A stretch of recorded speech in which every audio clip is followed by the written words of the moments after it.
আপনারা কেউ কি মনে কষ্ট নেবেন আমি যদি এই যে মাইক ম্যানের সাথে একটু কথা বলি? ওকে তিরস্কার করবেন? করবেন না। ছোট ভাই, তুমি আমার একটা কথা বলি, মনে কিছু করবে না। তুমি আজকে ঈশার নামাজ পড়ো নাই, কিন্তু হাসতেছেন কেন? কোন জায়গায় আসছি ভাই? আপনাকে যে কোনো কথায় হাসেন? কথা বুঝবেন আগে, কত গুরুত্বপূর্ণ কথা বলতেছি। আমার আসলে ওয়াজ করার ইচ্ছাই চলে যাচ্ছে দিন।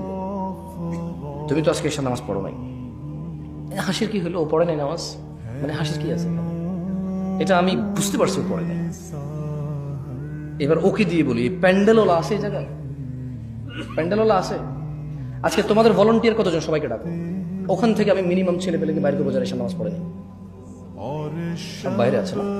ঠিক আছে, আমি চলে গেলাম। ইনশাল্লাহ ওয়াজ শেষ করে তোমরা কালকে বিচার করিও তোমাদের যে তোমাদের ভলান্টিয়ারদের মধ্যে কত ছেলে ঈদের নামাজ পড়ে নাই ঈশা, কিন্তু ওরা ওয়াজ করাচ্ছে আমাকে কত দূর থেকে নিয়ে আসা।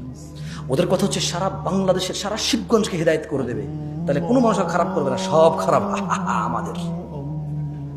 কারণ হুজুর নিয়ে আসছে দূর থেকে, সব মানুষের হিদায়ত করে দেবে, কেউ আর অন্যায় করবে না। তাহলে একমাত্র অন্যায় করার বাকি কে থাকে? আমরা। আমরা আয়োজন করে হুজুর নিয়ে এসে সবাইকে ফু দিয়ে হেদায়ত করে দেবে।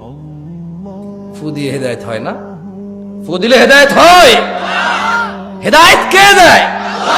চাইতে হয় কিনা? কারা চায়? যারা জান্নাতের আশা করে, যারা জাহান্নামের ভয় পায়।